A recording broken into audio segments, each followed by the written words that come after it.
Hello and welcome to the two-man power trip of wrestling. Your host, JP John Paz. With me today, very special returning guest. You may know him as Killer or Karrion Kross, former NXT heavyweight champion, the former WWE or maybe current WWE superstar. We don't know, but he is, of course, Kevin Kross. Kevin, welcome in. How you doing? Very good. Thank you for having me.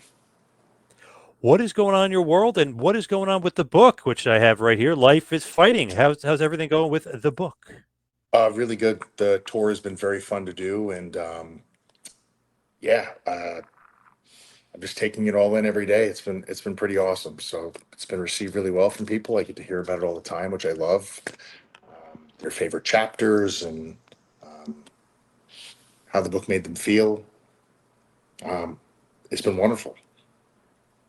Anything surprising, like as far as the book and the tour and getting out there? Anything that surprises you at all? Um, a few people have written me letters when I've met them on the book tour, and reading the letters has been really touching.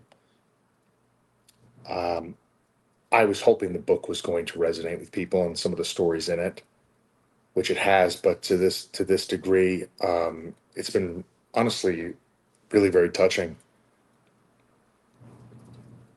With the book, right? Like when you're doing it, did you think any of that would happen? Did you think that like people would be that, like you know what I mean, like that into it as far as that, like they would really affect them, their life, they're writing you letters and stuff like that? I didn't know what to expect. I was just hoping that people would feel good. I wanted people to enjoy what they were reading. That was number one. That was above all, really what I was aiming for. With the book, right? Why did you write it? When you look back, like the reason for writing, what was like the purpose for you? Well, I actually wrote it for everybody else. Hmm. I I didn't. I never thought I was going to be an author one day. Not in a million years. I just had a lot of people that have known me personally, and some people I was helping through some of their own stuff encouraged me to write it. So, yeah, I was very much encouraged by people who know me to do it, and that's why I did it. What was the experience like when you're actually like getting pen to paper when you're actually writing it? Was it like stressful? Was it maybe a lot of authors say therapeutic in a certain sense when you're reliving some of that stuff? It was pretty awful. It was bad. Hmm. It wasn't good for me. Wow. Once I wrote down how I felt about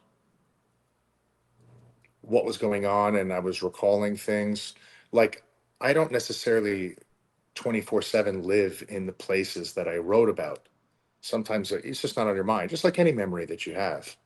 Yep. And so when I had written it down so honestly, and then I had to go back and proofread it and make sure everything was where it was supposed to be, and it made sense to somebody who's not crazy like me, reading it out loud, I was like, holy cow, I don't think I spend enough time thinking about some of this stuff because some of it still bothered me. But by the end of it, I guess that's where the therapeutic bridge kind of came in. By the end of it, and I was like, okay, I'm going to send this off to publishing. I processed a lot of what I didn't even realize was sort of bothering me about different parts of my life and things that I went through. But it wasn't like that for every chapter. It was just a couple here and there. Is that something where they come to you or you go to them as far as like, hey, we want you to write this book and do it, or you physically you write the book and you kind of go to them and be like, hey, I have this great idea for this book. Oh yeah, I wrote a, yeah, I mean it was written independently. Like I had wrote this book when I wasn't with WWE and finished it before I was asked to come back. And so ECW Publishing was a publisher that was going to get the first look at this book. When I got to WWE and I told them that I had the book, um, they just wanted to review it and make sure, because I was with the company at the time, that there was nothing in it that could be misconstrued or inflammatory towards the company, which there never would. That's not how I am. So it just took them a really, really, really long time to do that, I guess. So it wound up going to the publisher that I had already made contact with prior to coming back. That is interesting. They got to double check, I guess, make sure there's nothing bad in there as far as them is concerned. That's interesting because I would have thought that they were a part of the process, but they weren't a part of the process as far as you putting it together. No, not at all. So obviously the book is great, and there's a couple things in there that kind of stuck out to me, just as far as like that's actually true if you think about it. Like manifestation, that is that a big thing that you still think about and it's still a part of your life? Because I feel like that's something that maybe I need to work on, some manifestation, maybe some positivity in that regard. Yeah, I think so. I mean,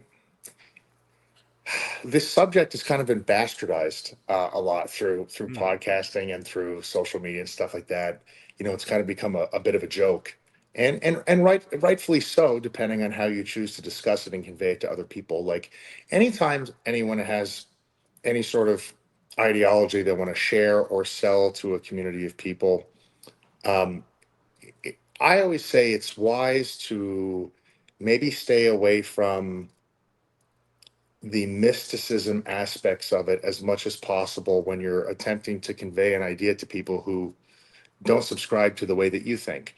If there is some sort of mysticism to any sort of ideology or theology that you believe in, let people discover that on their own. You will never convince anybody of something if it's not right in front of them and they can't feel it, see it, taste it. You know what I mean?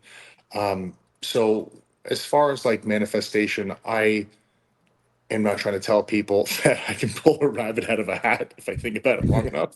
You know what I mean? Right, right, right. Yes, But yes. I believe that there's a point of convergence in positive thinking, meeting hard work ethic, and making something happen, being in the right place at the right time. I think that there's when things align, to me, that is manifestation, and you have to show up for it. You can't just think about it constantly and then you win the lottery.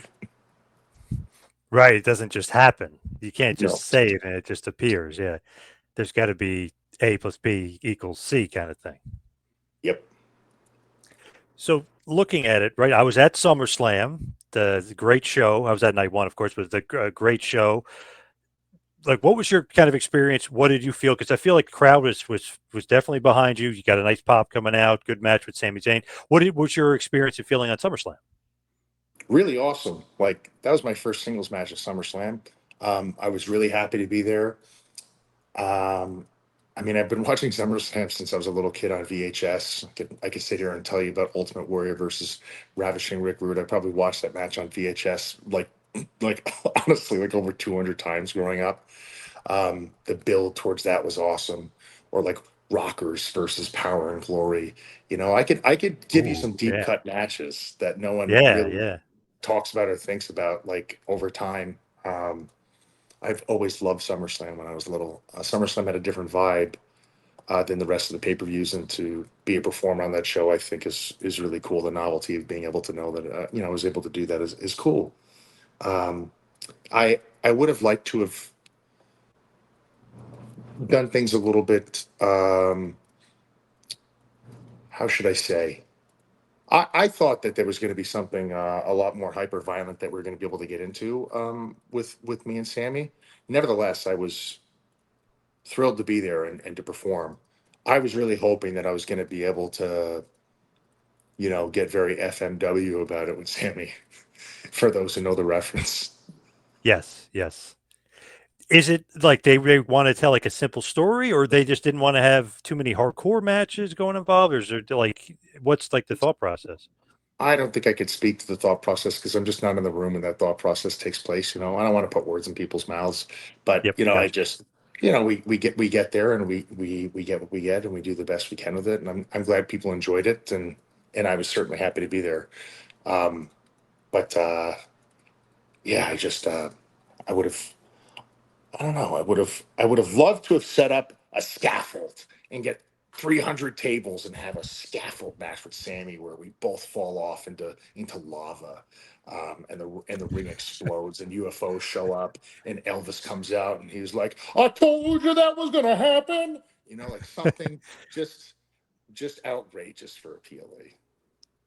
Like Onita would have, he would have had a moat and a alligator, and Yeah, they're yeah. blowing stuff. Yeah, right. Yeah, Yes, alligators with top hats. yeah, Very important. Very important. We can't have just yes, regular alligators. You can see those anywhere. At WWE, where everything is yeah. larger than life, we need alligators with top hats and maybe some medieval armor.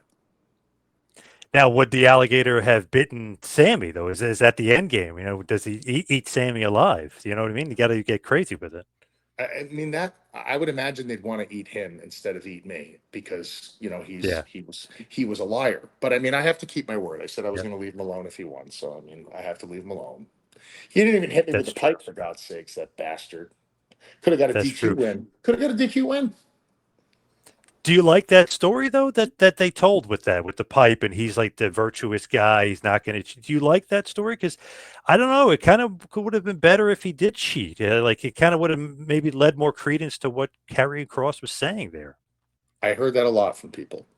Um, I don't really kind of like as a performer, I don't really operate in the realms of what I like versus what I dislike because I don't think it serves the audience. And that was something that I learned day one with pro wrestling. You can like as much as you want about whatever it is that you're watching, that's okay. But when it's time to stop being a fan and be a professional, you have to understand that like you're a performer in the show, and they're going to have an idea and a direction of what they're going to want you to do. So what you have to try to do is you try to take that idea, whether it's yours or not, whether you like it or not, and you try to get the most out of that. So, like I said, a moat with alligators is the direction I would have went. I mean, we can't go Onita right where he's going to burn the Sheik alive in the middle of the ring, but something like that would have been pretty damn cool. But I why like that not? idea. What? Where were you on Saturday? Where were you, dude? Why not? Section 126. Me and my son were there. We were cheering you on. Although he loves Sami Zayn's theme songs, he was kind of into Sammy at first. Well, good. That's a sign of Yeah. a healthy human being. If Yeah. the little boy is cheering for Sammy and not me, He does, to be honest, and you might hate to hear this. He does think you're kind of scary. So just to throw that out there. I think he has a very healthy, strong IQ. If he's saying that, Yeah. I think Yeah. you and I got to be happy about that. Yeah. True. That is true. Although Yes. We were at MSG when the final testament you guys beat the Wyatt Six. We were rooting for you guys. So he didn't really like the Wyatt Six though. Maybe they were a little too scary. Maybe. Well, now I like him even more. I Yeah. mean, Yeah. That was fun. That MSG show. That's the holiday show that they do. December. Like that was fun. But he was rooting for you then. So he had, I guess, a certain level of scare. Like Sami Zayn, not scary at all. You're like middle. Wyatt Six is too scary. yeah. I mean, I think he's got a good gauge on what he's watching. I like him. Tell him I Definitely. said hello. Yeah, I will. I will. He will definitely be curious of like, wait, you were talking to him? We just saw him over the weekend. What do you mean you're talking to him? Like he loves stuff like that. And that always pops him. But with you, I have to ask, and obviously you don't have to answer, but people are gonna be like, why didn't you ask? Are you an idiot? Blah, blah. Are you a free agent? Are you really a free agent? Because it seems like free and clear right now. It doesn't seem like you are part of WWE. It seems like you are a free agent, if you will. I'm still under contract. Oh, okay. Yeah, I I saw a bunch of stuff online today. What is today? Thursday? I don't know when you put this Hmm. up. Today's Thursday. I saw a bunch of stuff online Few today. days. I don't know where it's coming from, and I don't care to speak to any of it. But I mean, all I can tell you is the only way you're going to get the real story is when you get it from me. That's all I can tell you. It is weird though with a lot of the quote unquote dirt sheets or a lot of the wrestling media. They've been wrong, I don't know, a lot lately with some of the stuff. And I don't know if it's a guessing game or if maybe they're hearing it from the wrong people, but I don't know. I feel like they've been a little off their game, so to speak, a little bit lately. I can't really speak to it because, to be honest with you, I really don't pay a lot of attention to it. It's only when it's being completely shoved in my face.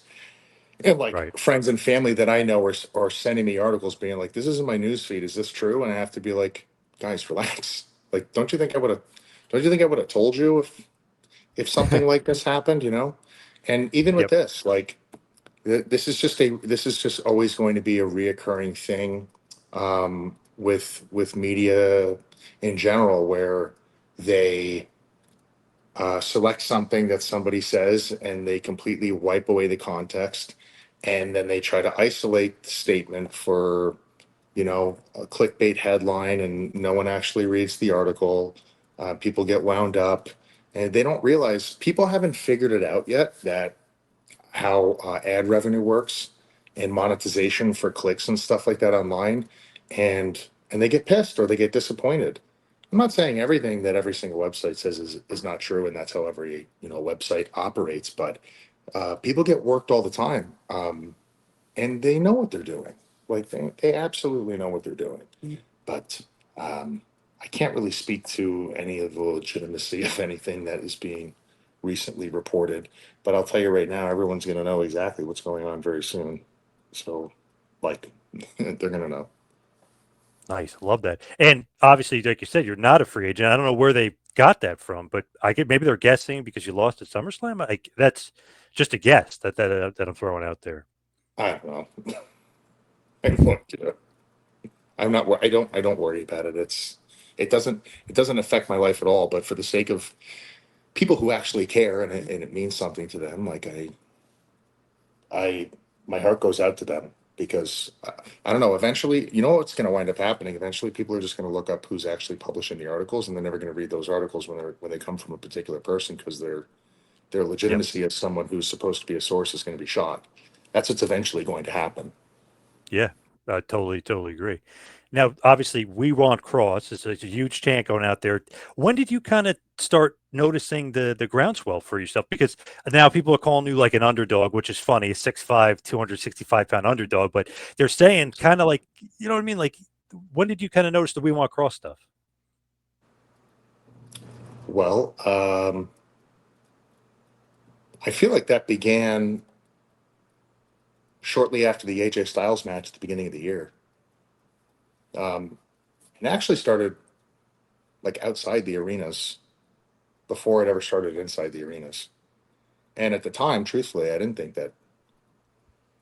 I just, I didn't think that that was going to translate to what was going on inside the arenas because I didn't think I was going to be seen enough live with a live audience for that to actually carry over.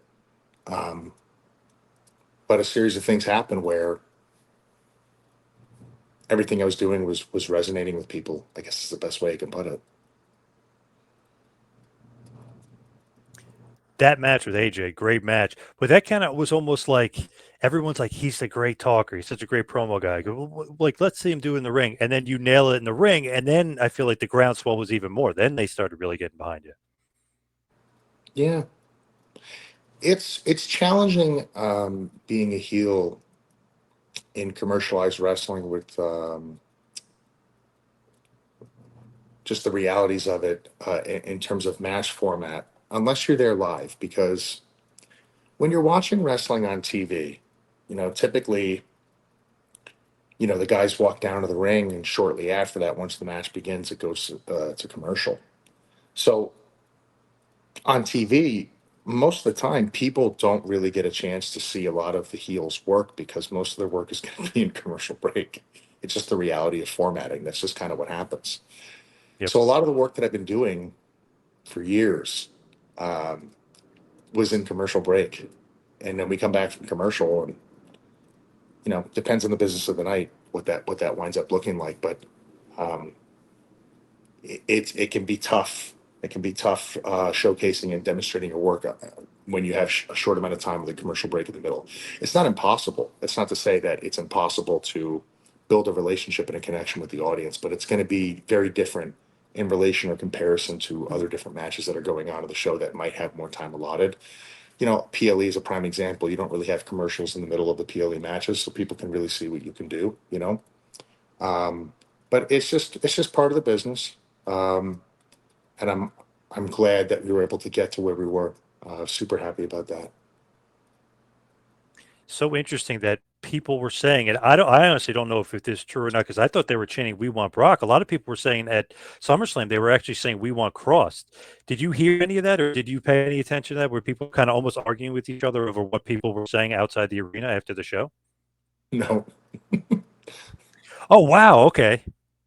Funny because I was literally last night. I was talking to Conan and Disco, and they were saying, "Do you know what the fans are saying outside of SummerSlam?" And I was like, "I thought it was We Want a Brock," and they were saying they thought it was We Want Cross. So even just normal conversation, like, "Do you know what that was saying?" Like people still are kind of baffled. They don't know.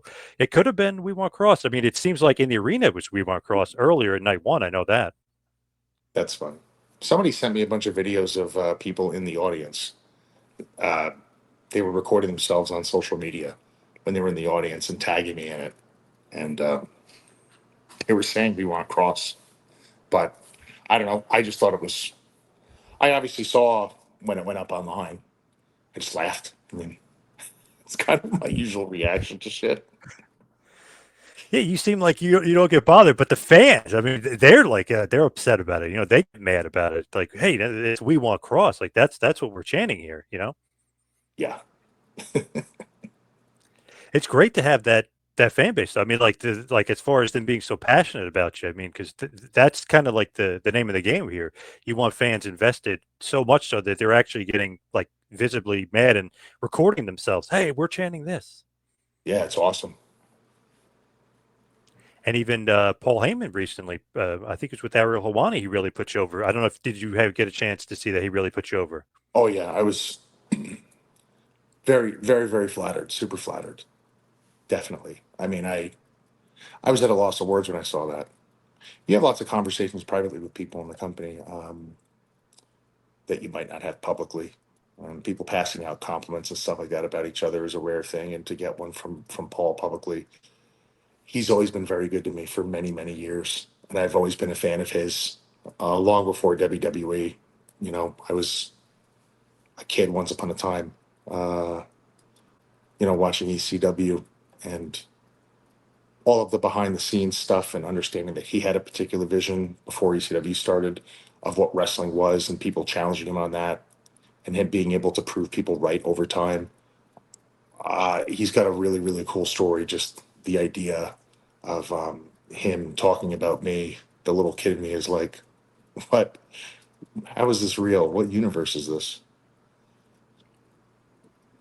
That was cool because he's basically kind of not giving away like secrets or anything or telling people something out of turn, but he was kind of breaking it down saying in wrestling, underdogs, if you will, or guys that are on the come up, like you don't give the fans exactly what they want right away. You kind of tease them and you build it up.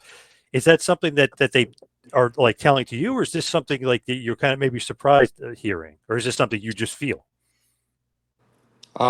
Well, there's no design to any of this. That much I can tell you.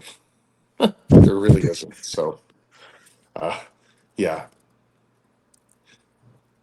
Maybe he's trying to sound smarter than than you know what I mean. Like, hey, the same thing happened with Steve Austin, but sometimes it's just organic where you have to go with the guy that's over the most. Yeah, I mean, it's up to the people who run the show. You know what I'm saying?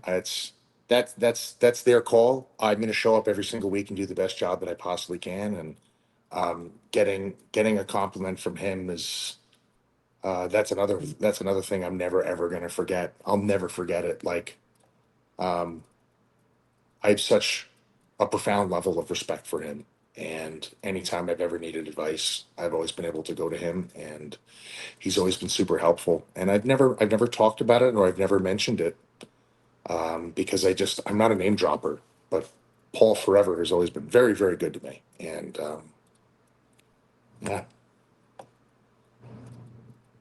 Is he one of the guys that works with the talent like directly? I mean, because we're starting to see more on Unreal that he's more maybe involved than we maybe thought he was with creative. Is he one of the guys that like will work with you one on one and kind of go over stuff with you? he definitely could. I'm not really sure. Like when I get to work, they kind of have me pretty preoccupied, so I'm not entirely sure what he's doing throughout the day. But he's been very helpful to many, many, many, many talent that he might not necessarily be working with on screen. If people want to learn and people have a question, he's always available for them. I've never ever seen him turn away from anybody. Um, he's probably one of the most valuable assets I think WWE has in terms of developing talent and being able to help you know uh, everybody group together and make the best show possible. I think there was that Vince line about him.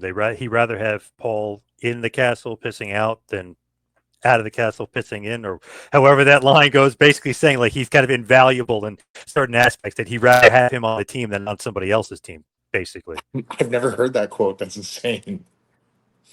I think Heyman says it on his documentary that they Ah, did for him a couple of years ago. I'm pretty sure he says that. But basically, there was like, hey, how come you didn't go elsewhere? You could have. He's like Vince always kind of wanted me here. He said he'd rather him on my team. I think he said pissing out of the castle rather than pissing in.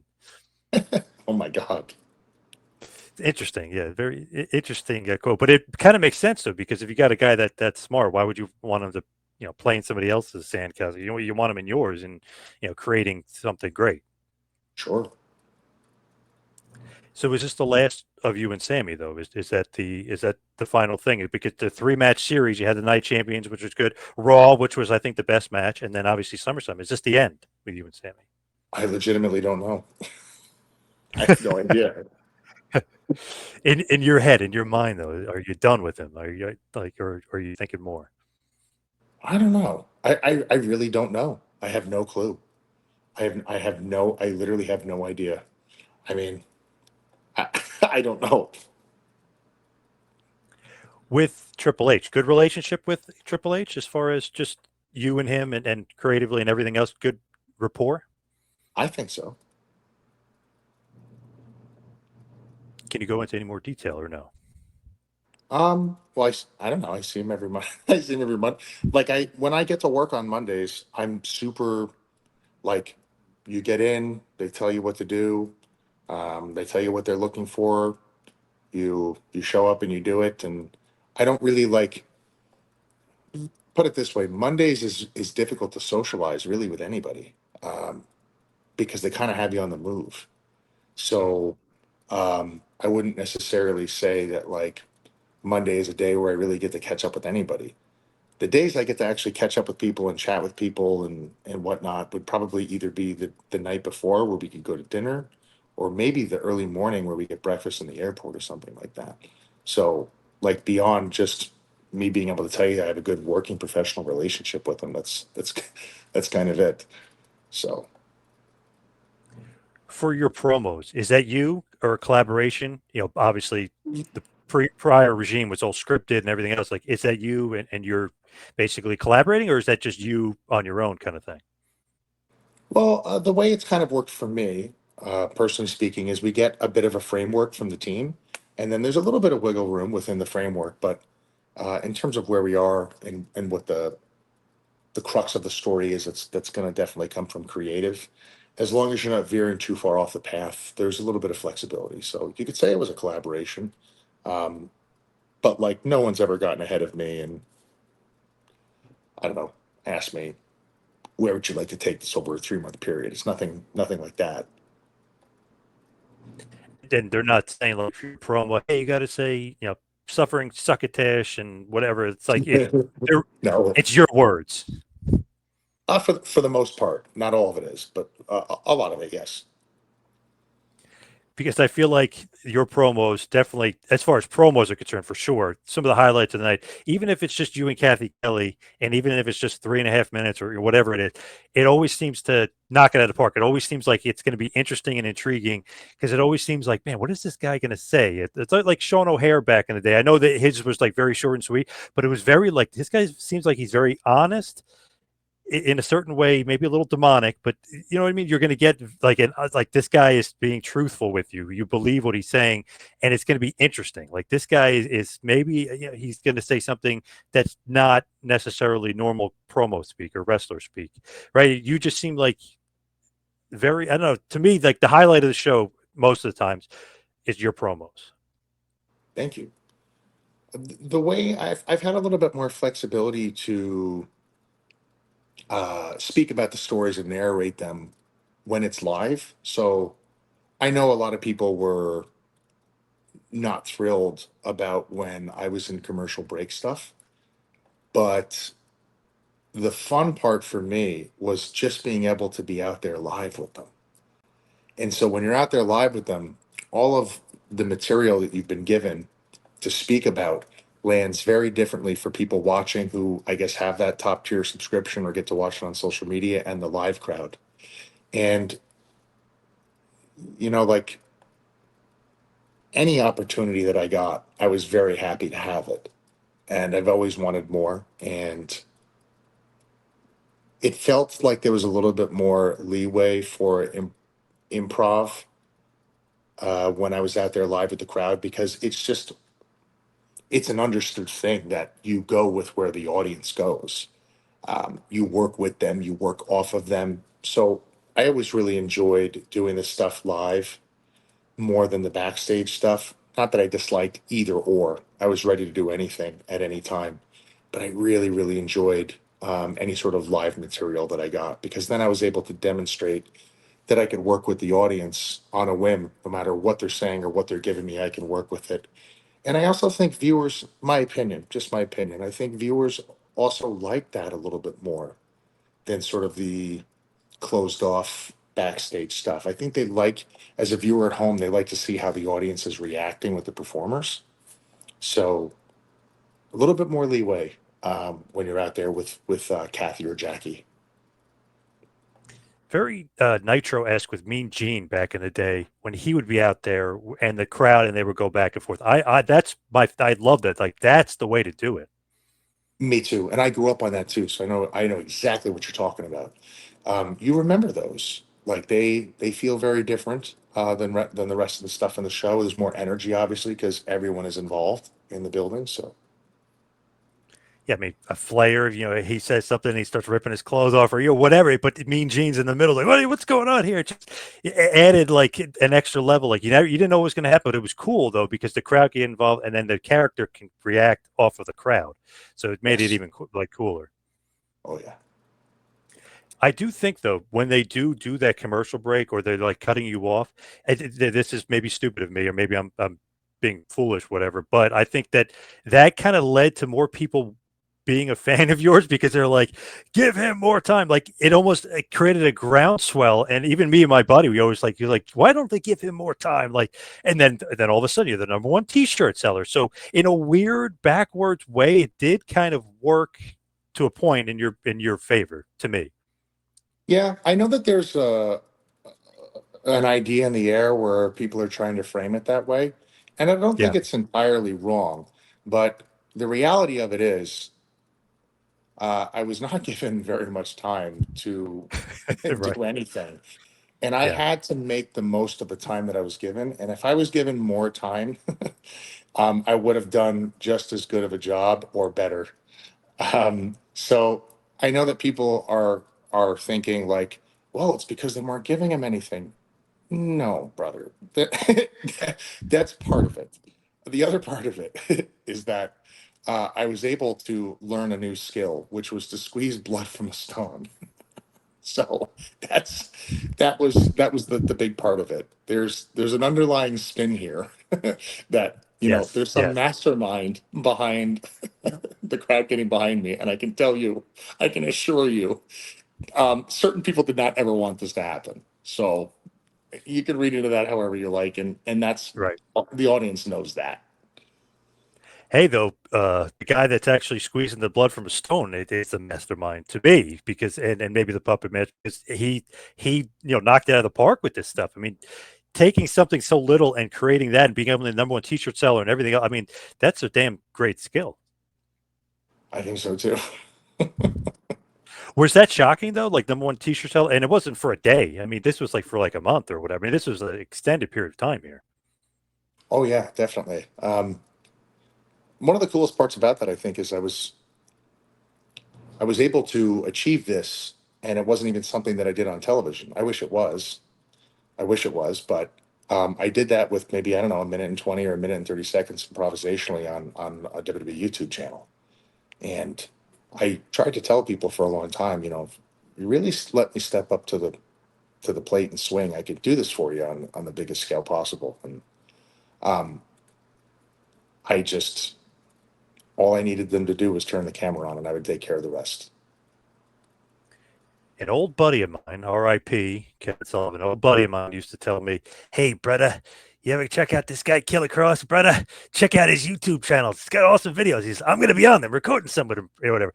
And I obviously knew about it beforehand, but I'm like, of course I'll check it out. I mean, those videos are awesome. He's awesome on there anyway. But I mean, you are like just the creativity, the promos, the acting, the facial expressions. I mean, you just hit home runs on there. I love that channel. It's just so entertaining.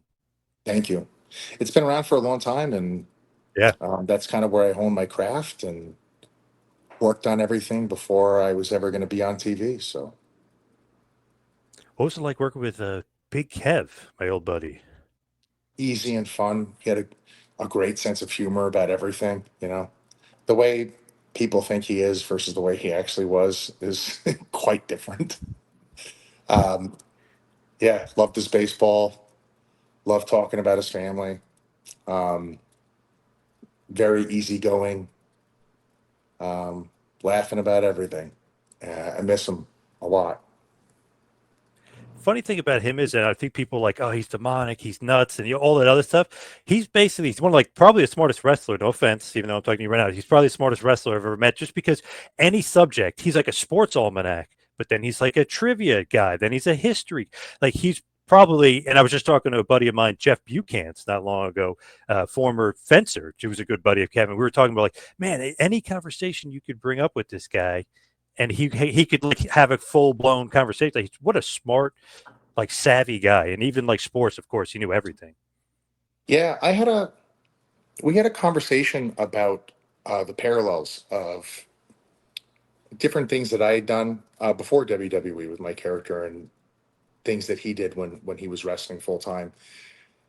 And he was saying like when he was a young man and came up with the whole Taskmaster concept and the family and all that stuff, he was saying that he noticed socially that people had like this sick obsession with sensationalism, whether it was a good thing or a bad thing. And he said like he just remembered watching TV being like, why are his wrestling mind? He's like, why are we giving airtime to these sick people who do these crazy, disturbing things on the news? Like we're turning these people who should be in jail forever into celebrities. And then he was like, like they're not good people. Oh, they're bad guys. He's like, oh, we need bad guys like this in wrestling. And he was like, man, if we had a character or a guy or a girl that could do some of this stuff, he understood that like obviously there was an attraction to it. And so he leaned into it based off of the way society was reacting to these people, doing crazy stuff in real life on TV. And that's kind of how he came around to developing a lot of this stuff. But he thought it was nuts. He himself thought it was nuts with all that crazy stuff going on, back in the 70s and the 80s. And you'd hear about a new crazy person on the news, or they got him on, Geraldo or Donahue or something. And um, he was just very, very smart. He would try to learn as much as he could about things and go to a great length to understand the depth of a subject before he would talk about it. Yes, so smart. And like Charles Manson, for instance, like they turned him a celebrity. This guy's a nut job, and they made him like famous overnight. And they're like, people that were like in love with him and everything else. It just they turned some crazy nut job, and Kevin obviously used that to kind of his advantage, if you will, with his character. Yeah, he saw it. He just said, he's like, I think this is insane that these people are put up on a pedestal, but if people have an interest in this type of stuff, it might work to convert an idea of that into wrestling, and it totally did. That it worked for sure. And you released I think it was a voicemail in one of the videos from Hmm. Kevin, or was it? Oh, it was a voicemail. Okay.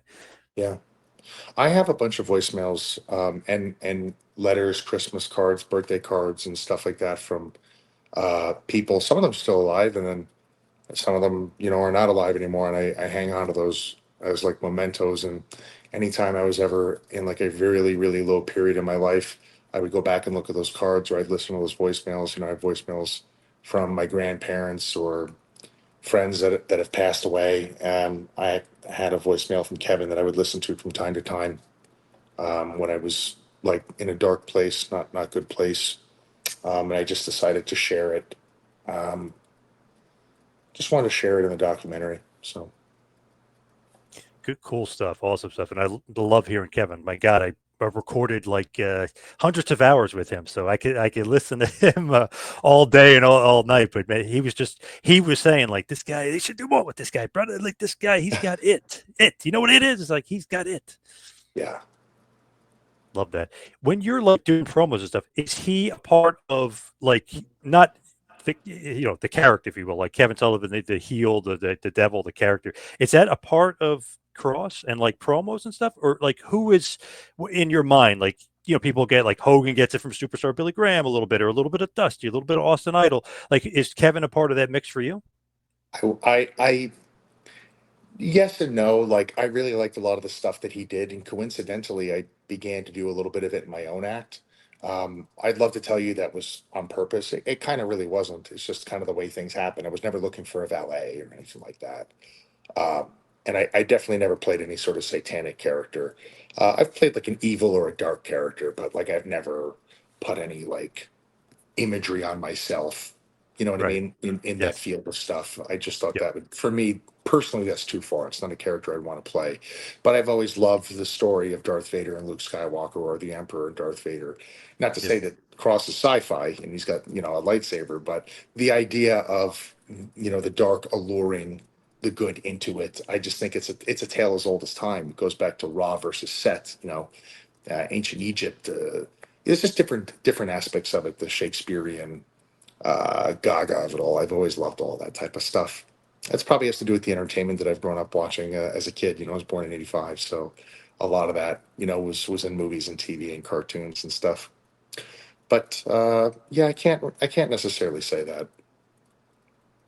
When you're looking at that, do you draw influences from wrestlers or more from characters like a Vader or like an Emperor Palpatine or something like that? I don't know. It depends on what the story is. So if the writers had this idea in the air, and here's where they are starting, and here's where they want to go, and we have to fill in the blanks on the way there. We can't fill in all the blanks because the story has to balance out on the show with all the matches and stories. But I guess it just depends on what I'm doing for that particular program they put me in.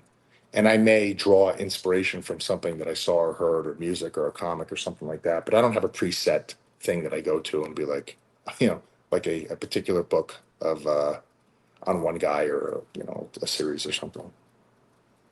Yeah, like some guys, for instance, like a Punk or something like that. It's almost like subconscious because he was a big Piper fan. You could see he's starting to do a little bit of Piper, or like Funk starting to do a little. Does that ever happen? Do you think like subconsciously, where like you watch the guy so much, you're like, man, I love this guy. He was my favorite. I'm actually starting to act like him a little bit. That hasn't happened to me, but I know exactly what you're talking about. I've seen that happen to people. Oh yeah, absolutely. You start to become like it, like Macho Man for whatever. Like sometimes you gotta just talk like him. Like that always happens. It feels like a lot of the guys. I've seen it happen to people. Sure. So with Cross, I mean, obviously the character he's so over. The t-shirts, killing it. Like, what do you think as far as yourself? Like, are you happy with where you're at? It just like the book is killing it, and I'm looking at Amazon's number one, like everything. Are you happy, or you're never content? You want to push forward? I mean, I'm always happy. I'm always happy in general. I'm not always totally thrilled on how things play out, but that's life. Like I could, I could leave my house right now and want to take my wife out to dinner. We could be in gridlock traffic. Now I'm pissed. But in general, I'm really happy. As long as people are enjoying what they're watching and they want more, I think we're doing good. Um, it just really depends on where things go moving forward. I think it would be a wise decision to listen to the audience. It's. I'm of the opinion that we're not being coy, doing things that piss the audience off. There's that you can frame that like it was my plan all along. No, it wasn't. You had another idea. You had Yeah, another idea, and yeah. it didn't land, and now there's some sort of like pseudo pivot that people are making, trying to be like that was the idea all along. No, it wasn't. It wasn't the idea. Just be honest. The audience knows when you're full of shit, uh, and that's kind of like an era that we're entering into. They open the curtain and you let them back. Now they know what's going on, so you can't get mad at them or punish them for seeing how the trick is done. They know what's up now, so you know the strategy should probably change. It's just my opinion. It's my opinion. What do I know? Even going back to Daniel Bryan, 10, 12, 13 years ago, whatever that was, they had him lose and like, okay, that's the end of this guy. Nope, he's more over than the guy that beat him, way more over. Then they have him lose to, Orton. Then they get, then they hate Orton. Then they pump up Orton versus Cena. That match gets shit on beyond belief because everybody wanted Brian. So it's like, I don't know, like you got to learn from the past when you're making mistakes. It's like you said, you can't be coy with the audience because they'll turn. They'll completely crap on whatever you're doing. Like that might not be good for Sammy, by the way. All I can tell you is that what happened with Bryan Danielson and that whole thing, and I remember it well because I was enthralled watching that. I thought it was awesome what was going on. When it's a baby face, you know that will work. You can get away with that because he's always fighting Yep. from underneath. When it's a Yep. heel and the audience is telling you otherwise, and you're still putting them under, they know what's going on. You know what I mean? They know. Yep. Doesn't matter what you tell them. Doesn't matter how you try to spin it. They know now. They watch all the behind the scenes programs and they know that there's a community of people that are delegating the arc of the show. So it's I don't know what happens next. All I know is I would like to be there for it. And I'd like to continue performing and doing my best and showing up and giving as much as I'm allowed to give. That I can tell you for sure. Hey, we want Cross, right? I mean that's out there, that's trending, and obviously the T-shirts and everything else. People, they're all about that. They absolutely they love some Cross, even though he's a heel. Technically, they love some Cross. They're sick. Except my son. He's not a Cross fan right now. He Not does not particularly not like your the bad son. guys. Yeah, Your son yeah. is the John Connor of this timeline. Yes, yes. He loves Jey Uso, so he's totally normal, totally perfect. Good. I do too. You had to get him the merch, had to get him the hand, the big. I got my Course. Macho Man. I can't even see. I got my Macho Man all the way back. You can't even see it, but I got that from when I was a kid. I'm an '80s kid as well, but obviously huge. So he's like the next generation, and Jey Uso's. I wouldn't say he's the Macho Man, but he's like the super popular babyface dude. He's like he loves some Jey Uso. Oh yeah, that's awesome. I just love that he's a fan. My wife is not happy about it, but I just love that he's a fan. You know what I mean? Sometimes you got to do what you got to do here. Oh yeah. So with you, I just was curious, and I don't. This is so random. I just was curious when I saw the coming attractions. I was kind of interested to see if you were interested, because I know we're kind of on the same wavelength of some of the movies. Are you happy that they're remaking Running Man? Is that something you're happy with? Yeah. Oh yeah. I'm not as critical as a fan when they're doing remakes. There are movies that are sacred, and most of the time when they are remaking a movie, it's because the first movie is probably like a classic, right? But a lot of people flipped out about different aspects of the new Superman film. I liked it, and it felt different, and I was happy about that. And when the next Running Man comes out, I don't know what's going to happen in it, but I know it's going to be different, and I'm going into the theater knowing that. So I can't. It sounds crazy to say, but me personally, I don't compare remakes to the classics because the classics are the classics. They're always going to be better. They're always going to be Yes. better. But Yep. I'm going to go see Running Man. I don't even know who's in it, but I will go see it for sure. Glenn Powell, I think, is playing the Arnold role, and Josh Brolin is the villain. He's Oh not yeah, he's not like whatever the guy from Family Feud, that awesome yeah. villain. He's not him, but he's the guy that runs the TV station. He's like that villain. So there's some pretty good actors in it. It looks like it's going to be pretty good. That's awesome. I don't even want to watch the trailer. I'm literally just going to go see the film. I don't want to know anything. Oh, I figured you knew all about it. That's why I was bringing it up Oh, because, man, the original with Arnold, holy, that's one of the best movies. yeah. I'm going to go watch it 100%. That's going to be good. I'm glad you like Superman. I like Superman as well. I thought that was really good. Yeah.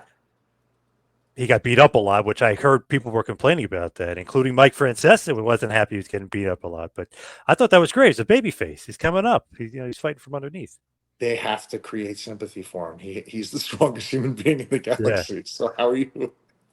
I know. I heard that criticism too, and it's fine. It's not invalid, but just for me, it didn't bother me. But I understand why it bothered other people.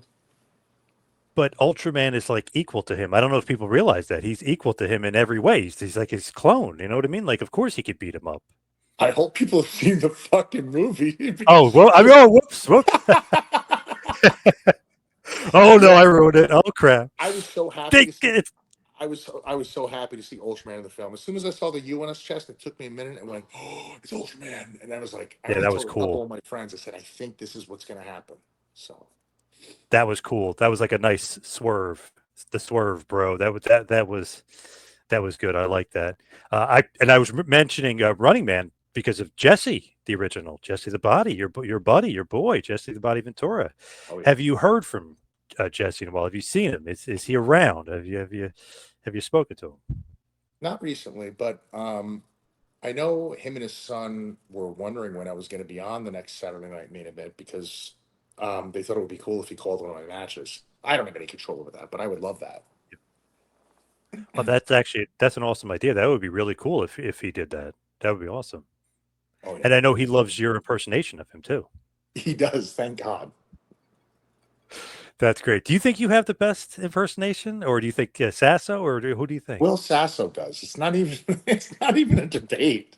Sasso's the man. He's the man. He is a true artist, dude. That guy can do impressions of just about anybody, and they're perfect. I was like, I didn't have a bit about it. I was just, a couple lines here and there. My friends used to say, watching the TV show growing up. But Will Sasso is the king of all impressions, in my opinion. He's the man. He, Jesse is awesome though because I met him a few times. I interviewed him years ago. He's just such a cool guy. You can ask him anything, he'd give you an answer. I was like, you're not going to remember this, but I go, there's an old TV show, never really made it. We called Tag Team with you and Roddy Piper. Man, he gave me a 10-minute story. He goes, man, it was supposed to be 8 episodes. We beat the Orient Express, the house show in 1990. They filmed it and they put it towards it. Like he gave me an awesome story of like I gave him an inch, he gave me a mile. He was just such a cool guy. That's what he does. Yeah, he's awesome. I had to bring up Jesse because I know you're a huge Jesse guy.